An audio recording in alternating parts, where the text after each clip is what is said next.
Jesús de Nazaret, mensaje e historia. Una obra de Joachim Nilka.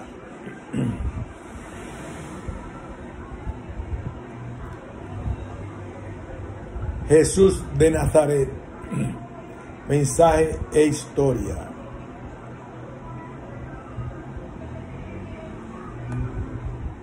Prefacio. Durante estos últimos años y decenios ha ido creciendo asombrosamente el interés por Jesús de Nazaret.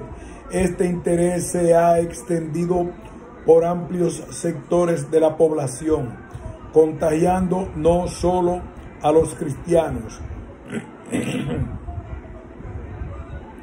A este respecto, podemos afirmar que el interés por Jesús de Nazaret es mayor que el que se siente por la proclamación que de él hace la Iglesia. Habrá que preguntarse entonces qué es lo que ha motivado ese curso que han seguido las cosas. El interés aparece, entre otras cosas, por las numerosas obras sobre Jesús publicadas incluso por autores no cristianos. Hay judíos que descubren en Jesús a su hermano. Hay filósofos que declaran que Jesús es una de las personalidades decisivas. Conviene tener en cuenta en todo ello que el interés se orienta hacia el Jesús histórico, como suele llamársele en la jerga de los especialistas.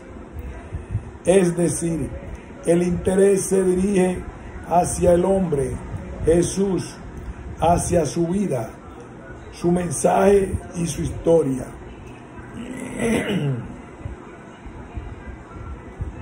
En la investigación acerca del Jesús histórico y en la reconstrucción de su vida, la exégesis del Nuevo Testamento ha mostrado alguna reserva.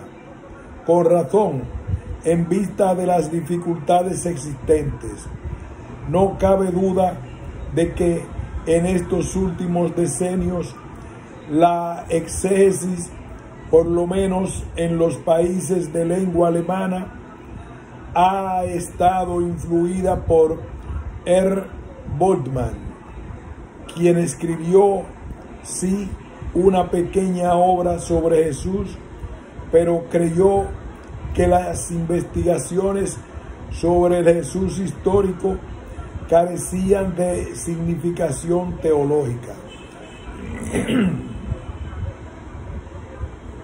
Este estado de cosas ha ido cambiando. Hay que redescubrir la continuidad entre la proclamación de la Iglesia postpascual y Jesús, una continuidad en la discontinuidad. Claro está que es posible escribir una biografía de Jesús.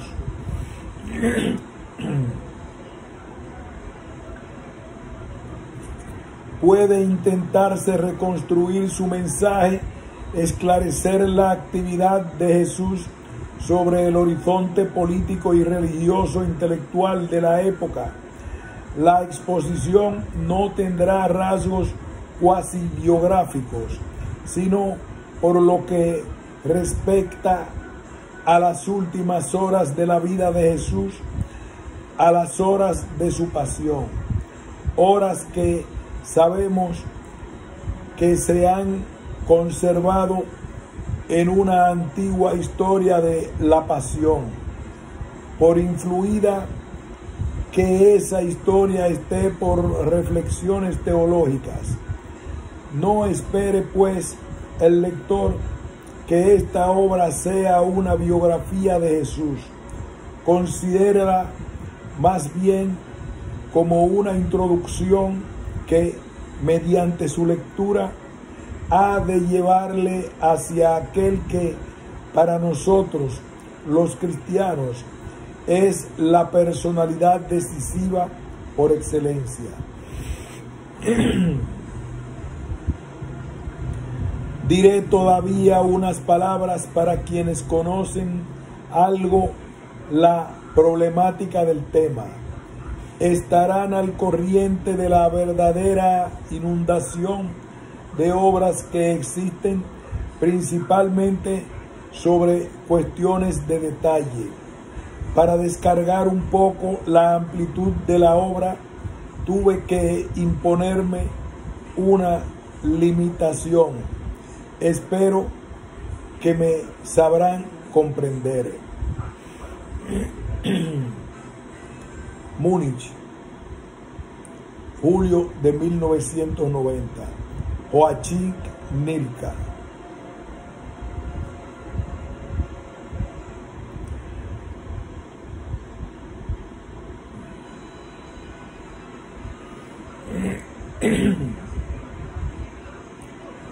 La cuestión acerca de Jesús, capítulo 1.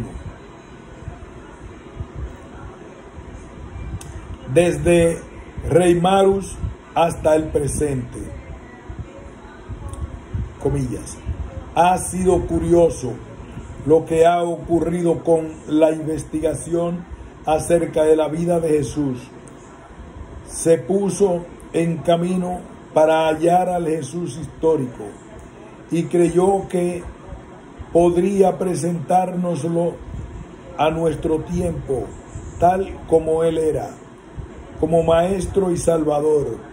Una investigación rompió los lazos con los que él había estado encadenado desde hacía siglos a las rocas de la doctrina de la Iglesia. Y se gozó cuando la figura de Jesús recobró vida y movimiento y vio venir hacia sí al hombre histórico Jesús. Pero Jesús no se detuvo, sino que pasó de largo por nuestro tiempo y regresó al suyo. Esto precisamente causó sorpresa y estupor a la teología de los pasados decenios. A pesar de todas sus artes interpretativas y de toda la violencia aplicada, no fue capaz de retener a Jesús en nuestro tiempo, sino que tuvo que dejarle marchar. Jesús regresó a su tiempo con la misma necesidad que el péndulo, una vez liberado, retorna a su situación original. Con estas palabras, que han llegado a hacerse clásicas, describía A. Schweitzer en el año 1913 los esfuerzos realizados por la llamada investigación acerca de la vida de Jesús, tan practicada en el siglo XIX. Esta descripción es al mismo tiempo la explicación de su fracaso. Se había basado en falsos principios. Vino luego un tiempo de reflexión sobre la fisonomía particular de nuestros evangelios, a los que debemos las noticias sobre Jesús. En esta época volvió a plantearse la pregunta que quería aclaraciones sobre Jesús.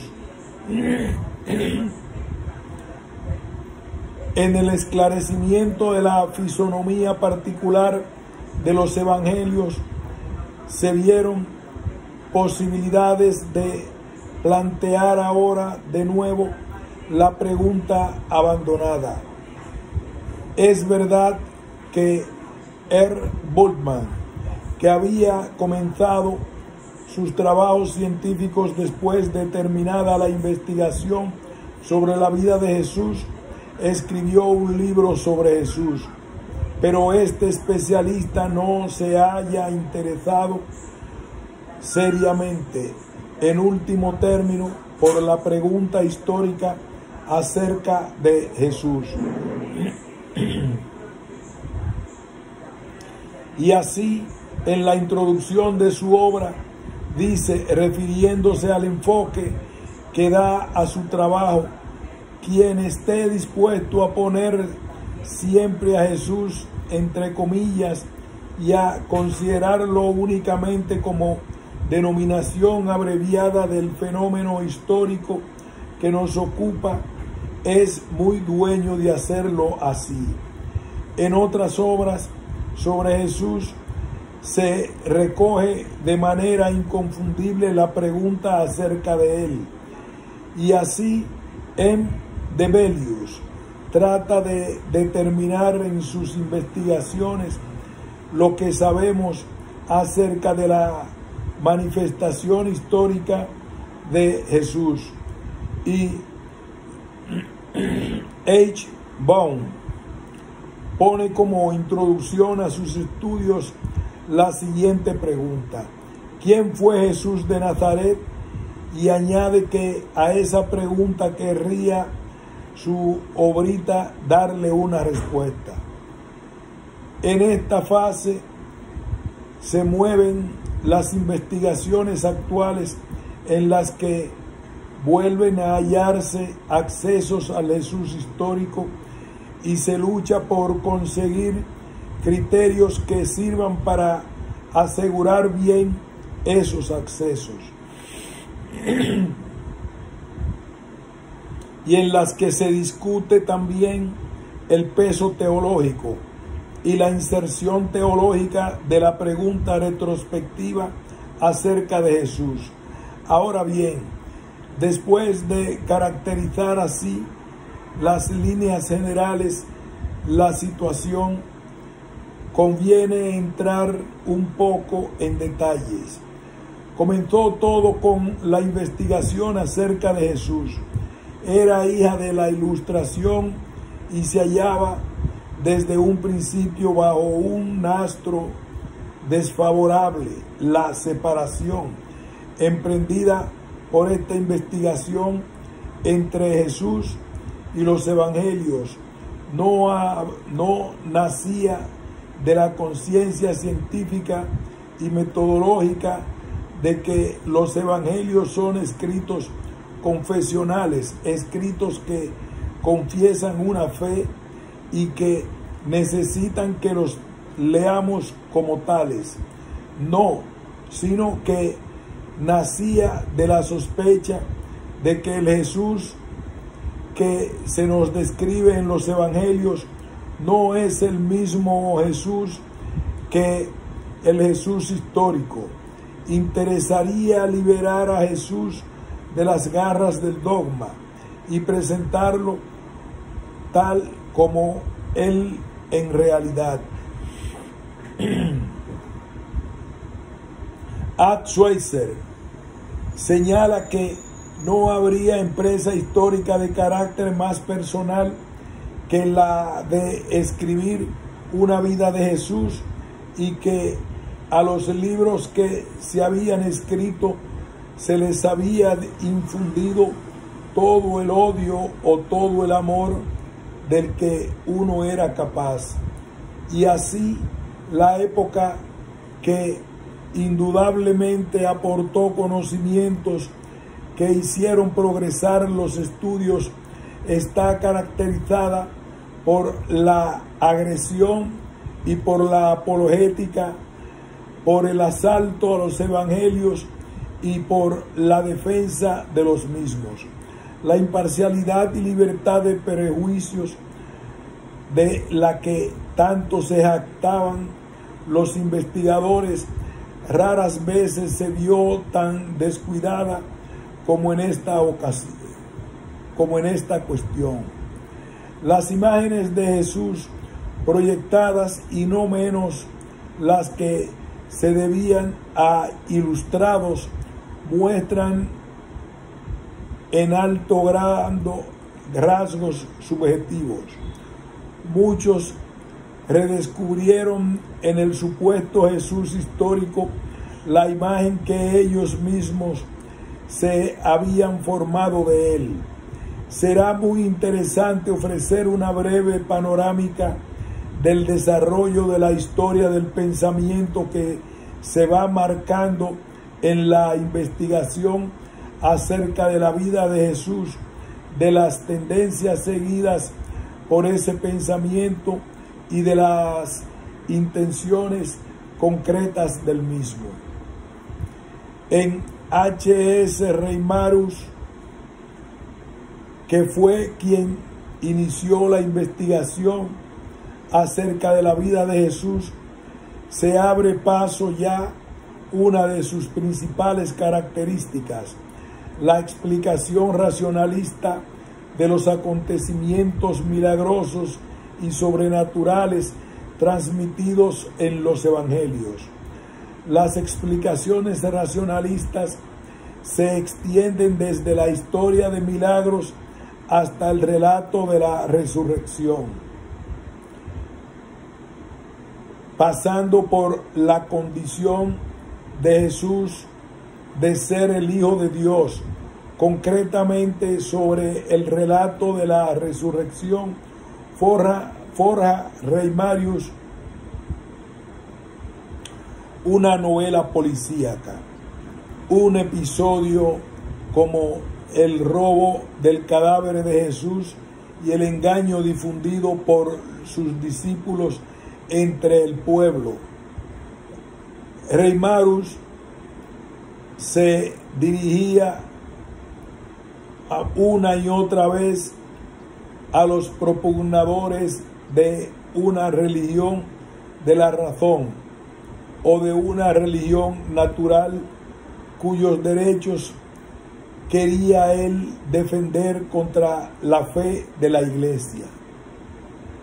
Los racionalismos adquirieron rasgos grotescos. Así lo veo cuando K.A. Hayes explica que se abrieran los cielos con ocasión del bautismo de Jesús, afirmando que fue el fulgor casual de un meteoro, o cuando explica el estáter hallado en la boca del pez. Cuando la aclaración racionalista de que lo que se quiso decir fue que ese pez se podía vender por un estáter.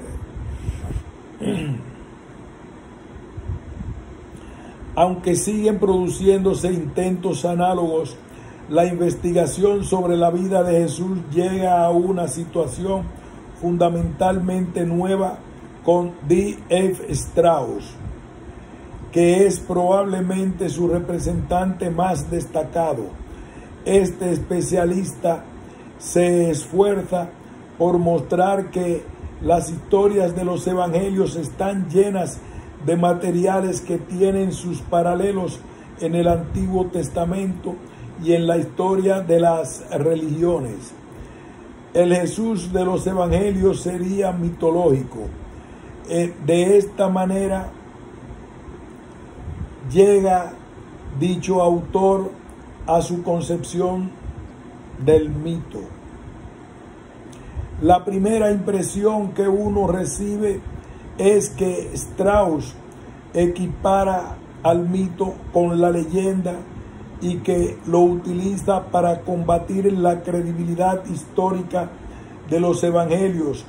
Por ejemplo, cuando refiriéndose a la estrella de los magos, dice que es imposible pensar que cosas tan antinaturales hayan sucedido realmente y que tales narraciones deben entenderse como ficciones literarias. Pero la interpretación que hace Strauss del mito llega a un nivel más profundo. Lo que él llama mito filosófico o evangélico representa una idea, reviste una historia, un pensamiento o un filofema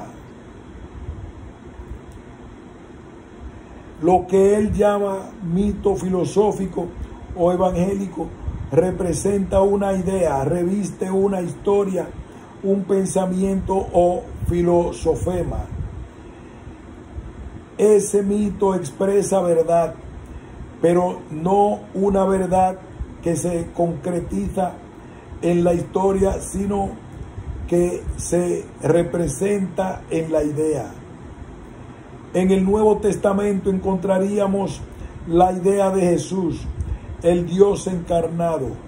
En esa idea se representaría la unidad entre la conciencia divina y la humana. Es verdad que a Jesús mismo no se le convierte en idea, pero en él se habrían condensado relatos míticos. Lo interesante sería que el lenguaje del mito llegara a convertirse en lenguaje del pensar. La persona del Dios encarnado habría sido necesaria para que la humanidad adquiriese conciencia de la idea suprema. Una vez conseguido eso, podría prescindirse ya de Jesús. Así ocurrirá cuando se derrumbe el último tabique de separación, cuando la conciencia de sí mismo no transponga ya en Jesús su unidad con el ser absoluto, sino que la conozca y disfrute como algo que se realiza en todo pensar y actuar verdaderamente humanos. El concepto de mito evangélico nace de una filosofía, no de un estudio del texto. Strauss no se molestó en mostrar el núcleo histórico que pudiera haber en los relatos evangélicos. El hecho de prescindir de Jesús en Strauss, una vez emprendido el camino, tenía que conducir casi necesariamente a la negación de la existencia histórica de Jesús. Así ocurrió con B. Bauer, con A. Drews, en su mito de Cristo, y con algunos otros. Ahora se argumenta en sentido inverso. Si según Strauss Cristo está revestido por el mito, según esta nueva posición sería el mito el que habría producido a Jesús. En Drews se añaden a todo ello extravagantes concepciones de mitología astral. Con la negación de la existencia histórica de Jesús, los esfuerzos de la reflexión habían llegado en cierto modo, a un profundo final de carácter consecuente, pero que mostraba también lo atrevido y extravagante de algunas especulaciones. Acerca de esta postura, bastaría repetir las palabras de C.M. Wayland. Susurró al oído de Napoleón cuando éste quiso saber qué habría de pensar sobre el gran interrogante de si Jesús había existido o no. Sé perfectamente, Majestad, que ha habido algunos insensatos que dudaron de la existencia, pero lo encuentro tan necio como poner en dudas que Julio César haya existido o que exista vuestra majestad. Pero antes de llegarse a este final, y además de la trayectoria seguida desde Strauss a Drews, se sintió también en la investigación sobre la vida de Jesús el empeño por recopilar los datos de los evangelios y formar con ellos una biografía de Jesús. Como se dejó volar la fantasía, se habla con razón de novelas acerca de Jesús. La extensión de esas obras es considerable. Así, por ejemplo, Naturalische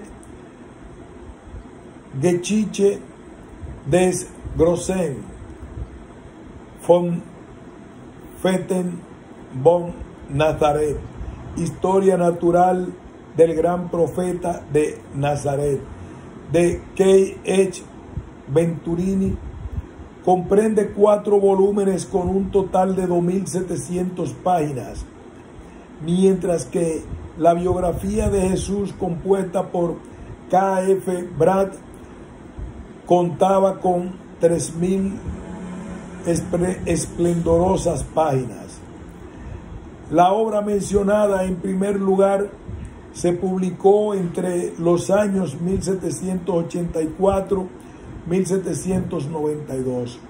Lo curioso con respecto a ambos autores es que fueron los primeros, que yo sepa, en plantear la hipótesis de los esenios.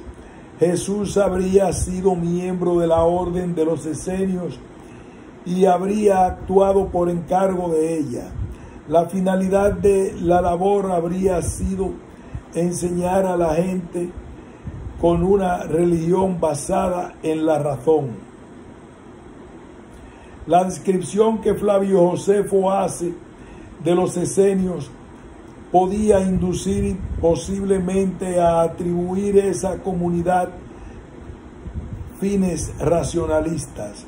Ahora bien, después del hallazgo de los manuscritos de Qumrán en el año 1947, estamos muy bien informados sobre el carácter escatológico y centrado en el fin de los tiempos de la comunidad de los esenios. Tal vez se le ocurre por primera vez a Venturini dar rienda suelta a la imaginación e inventar un romance de amor entre Jesús y María de Betania. Creaciones novelescas más recientes y películas llevadas a la pantalla se concentran en ficciones parecidas, pero esta vez entre Jesús y María de Magdalena.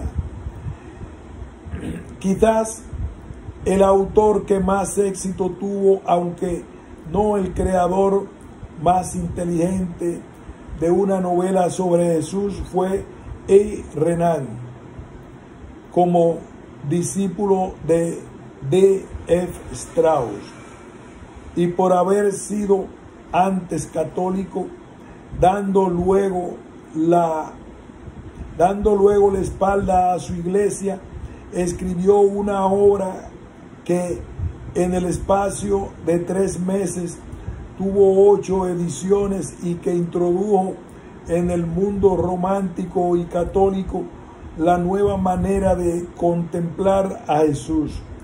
Sobre la masa de sus lectores influyó más que nada el lenguaje sentimental de Renan, que no escatimaba las pintorescas descripciones de los paisajes situados a la orilla del lago y de la aldea y ciudades de aquel tiempo. Debemos mencionar particularmente el intento de dividir en épocas la actividad de Jesús, aunque limitada a 18 meses, y de ir señalando un desarrollo interno de esa actividad. Para Renan al principio aparece el bondadoso Jesús que trata de hacer realidad en Galilea el reino de Dios en la tierra. Este Jesús, motivado, entre otras cosas, por su estancia en Jerusalén, fue evolucionando hasta convertirse en el revolucionario que interpreta ahora apocalípticamente el reino de Dios y que está dispuesto incluso a morir por su idea. Aunque los críticos dijeron que Renan, que había vendido arte cristiano en el peor sentido de la palabra y que había robado sus objetos de arte de los escaparates de la tienda de arte cristiano de la Place Saint-Sulpice. Gracias a su obra nos planteamos la cuestión acerca del reino de Dios en la vida de Jesús y no lanzamos al intento de ver y nos lanzamos al intento de ver una censura de la actividad de Jesús marcada por la idea del reino de Dios.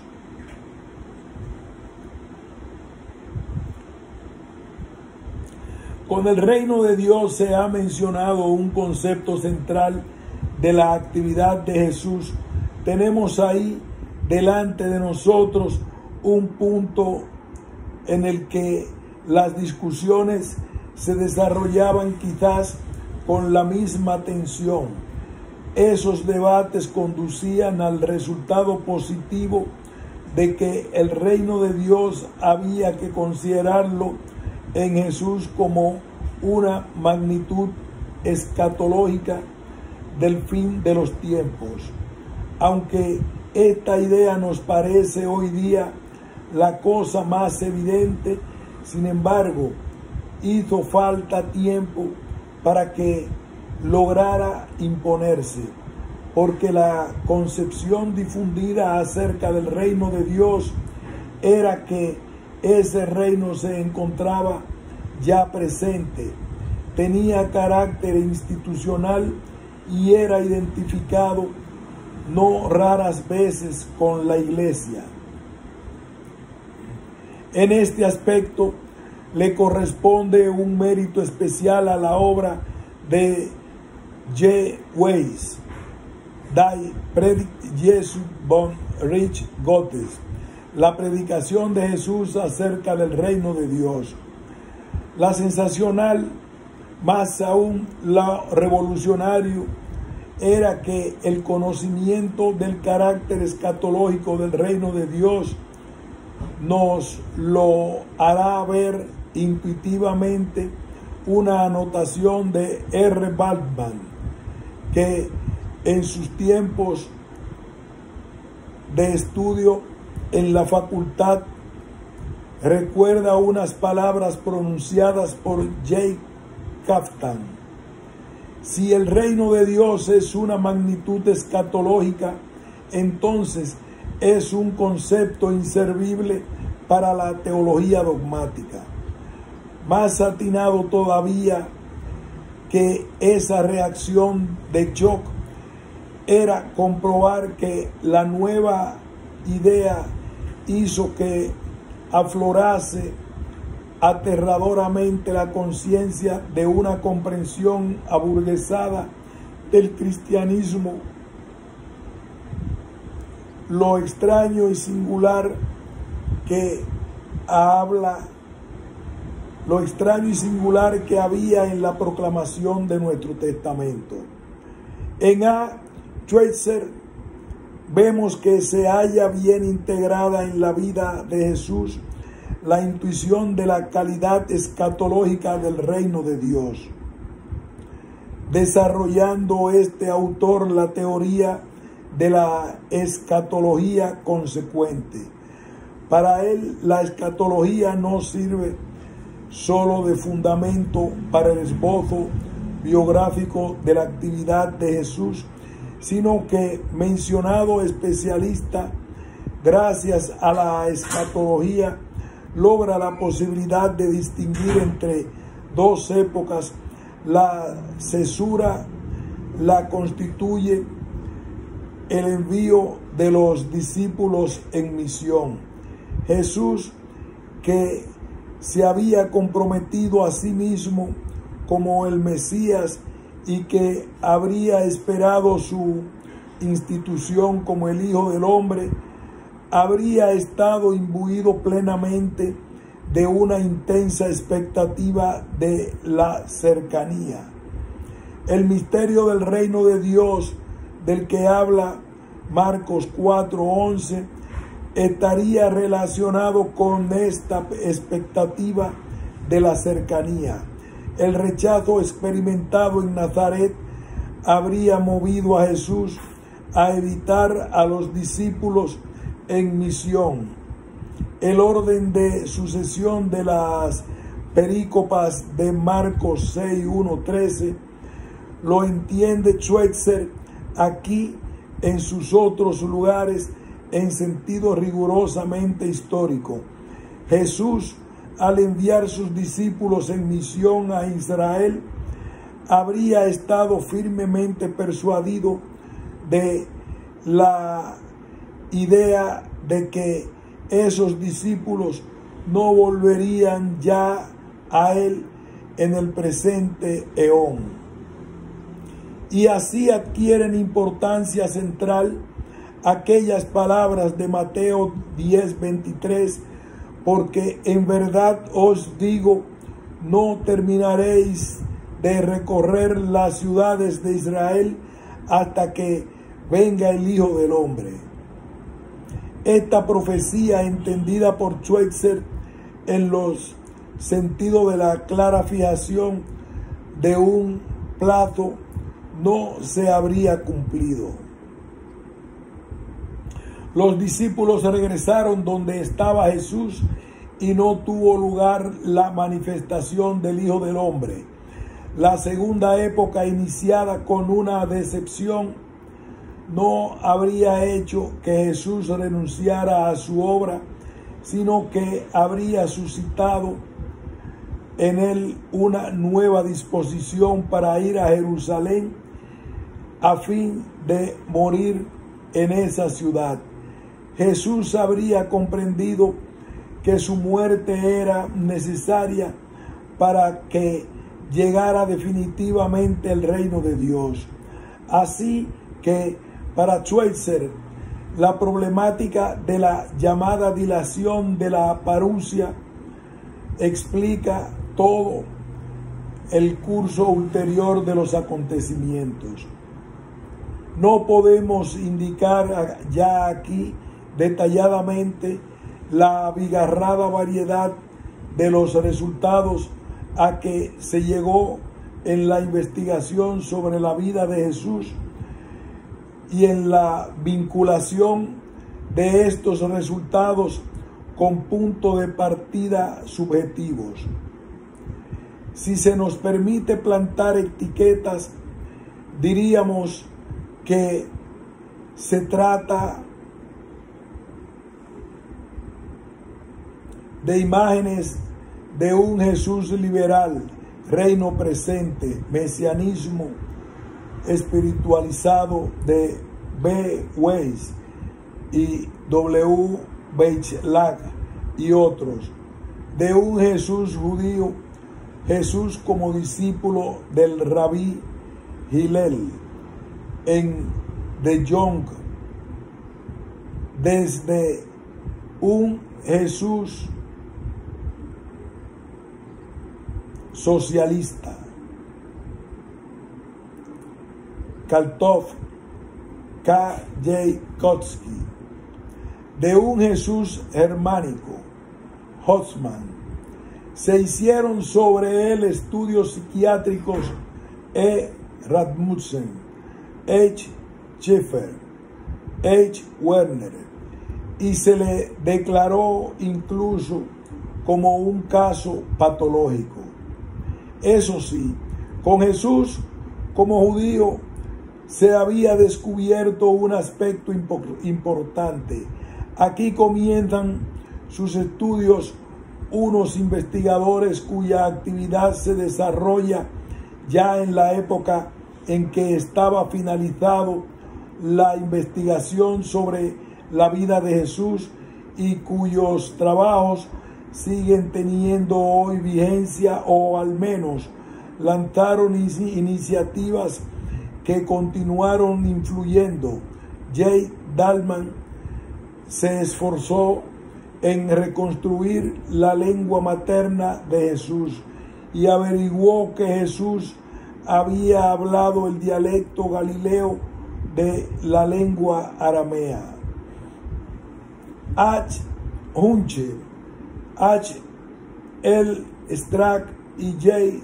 Klosner intentaron relacionar íntimamente la vida de Jesús con el Talmud y el Midrash, una obra que P. Billerbeck consumaría como el momento con su monumental Kommentar zum Neuen Testament aus Talmud und Midrash, comentario del Nuevo Testamento a base del Talmud y de la Midrash. Por lo demás, con J. Klosner se había incorporado un notable erudito judío a la investigación sobre la vida de Jesús. En el ámbito católico no se llegó a una investigación sobre la vida de Jesús.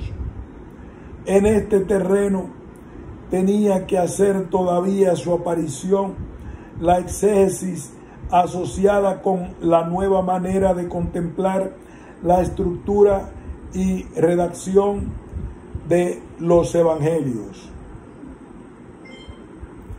Esa nueva manera de contemplar los evangelios está vinculada con el descubrimiento de las leyes y formas o géneros de la narración que se fueron aplicando en el proceso de la aparición, hechura y fijación de los evangelios y de las tradiciones que tuvieron cabida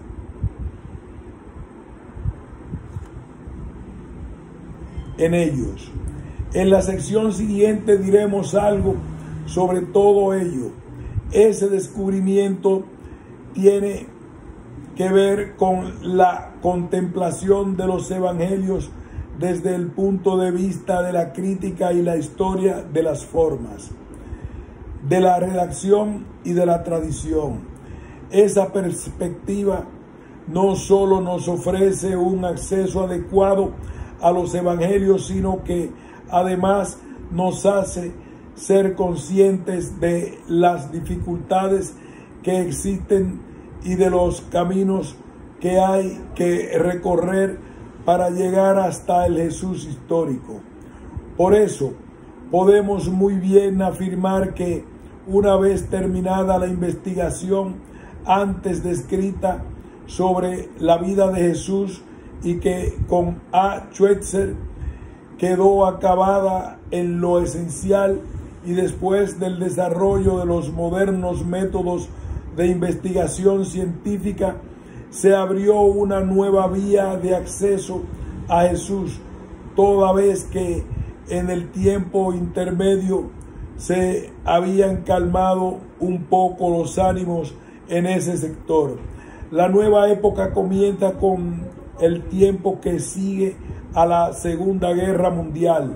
Sería totalmente imposible presentar detalladamente o siquiera en forma abreviada toda la bibliografía existente al respecto.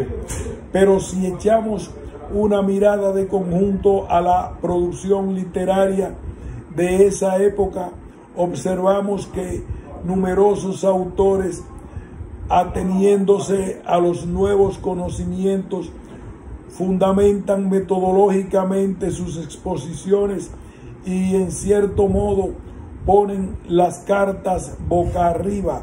Por ejemplo, H. D. Betts, J. Bachman, J. Blank, H. Brown, T. Holtz, Ed Schweitzer, W. Trilling, pero otros no lo hacen. Algunos rechazan la idea de contemplar los evangelios desde el punto de vista de la historia de las formas, cosa que ocurre más frecuentemente en la literatura anglosajona. A su vez, algunos reviven animosamente las líneas de la vieja investigación sobre la vida de Jesús, abundando en las conocidas simplificaciones, fantasías y subjetivismos. Entre la multitud de las impresiones recibidas habrá que seleccionar por lo menos alguna para ofrecer al lector una perspectiva. Hay una serie de autores que, lo mismo que en la vieja investigación sobre la vida de Jesús, toman como punto de partida el encuadramiento histórico. Así se llega a la visión panorámica de la actividad de Jesús, en la que se van sucediendo la vida activa en Galilea, la retirada hacia el norte, el camino emprendido hacia Jerusalén para la Pascua de la Pasión.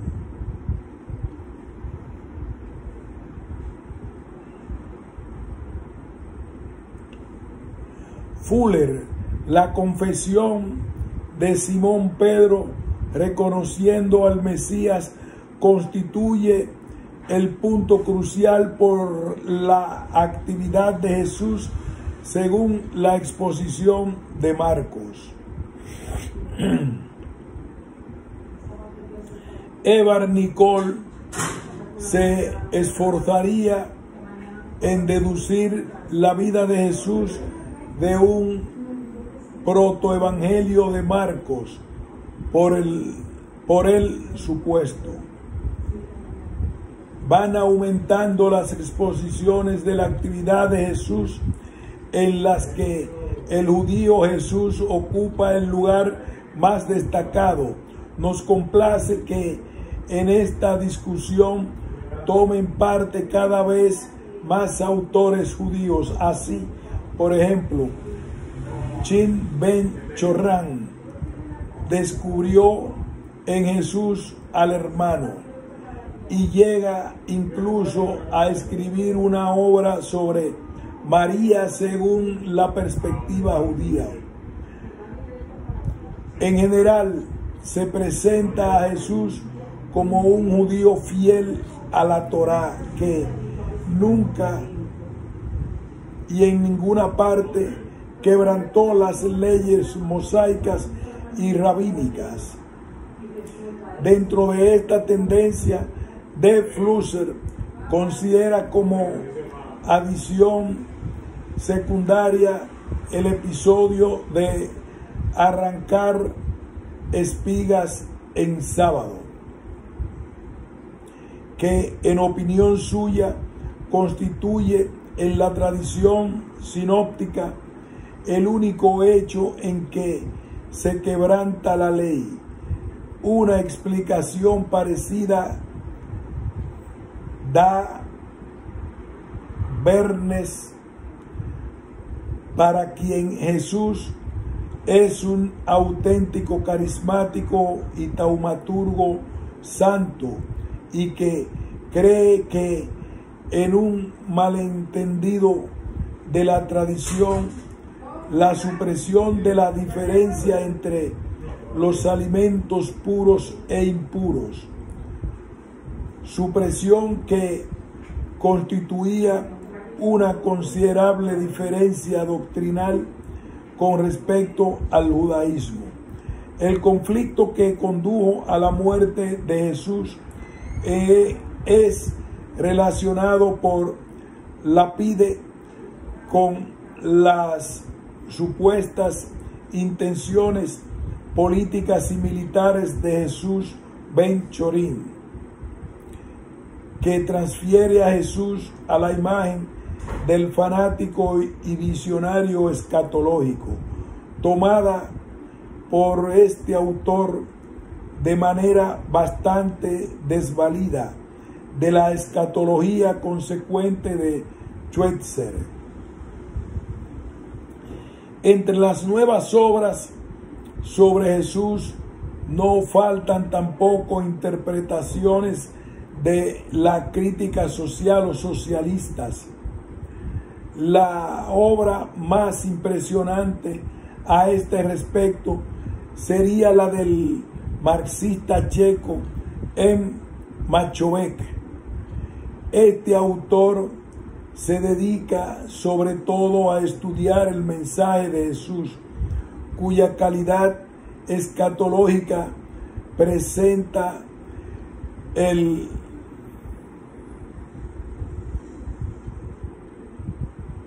Este autor se dedica sobre todo a estudiar el mensaje de Jesús, cuya calidad escatológica presenta él sin cercenar nada, pero a la que interpreta en el sentido de un futuro vívido. Jesús habría hecho descender el futuro desde las nubes del cielo y lo habría convertido en asunto del presente cotidiano y por tanto en nuestra causa, en consonancia con los presupuestos de parte del autor de la intervención radical de Jesús en favor de la humanidad y de la dignidad humana. Se elimina la visión teocéntrica y se presenta a un Jesús que en cierto modo se deja de resultar simpático a los ateos. Frente a Machovek tienen una calidad muy inferior. La obra sobre Jesús de A. Hall y M. Craveri, que persiguen el mismo objetivo. Este último sigue moviéndose en gran parte a través de las huellas dejadas por la vieja investigación sobre la vida de Jesús, mientras que Holt ofrece una obra llena de simplificaciones y exageraciones. Jesús in Schweitzer, Jesús en mala compañía. Por el contrario, S.J.F. Brandon, cuya obra causó especial sensación en el mundo anglosajón, recoge otra vez la vieja interpretación de que Jesús había sido un celota. Ninguna de las convicciones básicas de los celotas habría sido extraña para Jesús. Su protesta en el templo, acompañada por actos de violencia y saqueo, se entendería necesariamente como acción revolucionaria. Jesús habría provocado la intervención de las autoridades. Habría muerto como morían los celotas. Se habría distinguido únicamente de los celotas en que su acción iba dirigida primariamente contra la aristocracia sacerdotal, porque él habría creído que esa aristocracia era la que más se oponía a la eliminación de la ocupación romana. El precio que Brandon tuvo que pagar por su tesis fue muy alto. El Evangelio de Marcos, que le sirve de punto de partida, tiene él que interpretarlo como una obra que escribió con el propósito consciente de encubrir al Jesús zelota como apología de los cristianos romanos bajo los efectos de la victoria de Tito sobre los judíos. Si en otro tiempo J. Weiss contribuyó a que se interpusiera la idea de que el reino de Dios era una magnitud escatológica y del fin de los tiempos, y encontró en su época muchos adversarios que se opusieron a esta idea, vemos que ahora la negación de la cualidad futura del reino ha encontrado en la época reciente un representante considerable. C. H. Dodd, con su concepción de la escatología ya realizada, Realized Eschatology. Según esta teoría, todos los enunciados y parábolas acerca del reino de Dios tienen que referirse al presente e interpretarse simbólicamente. El lenguaje figurado de tipo apocalíptico no sería característico de Jesús. Las afirmaciones de Jesús acerca del futuro serían enunciados simbólicos acerca del reino de Dios que queda más allá de la historia.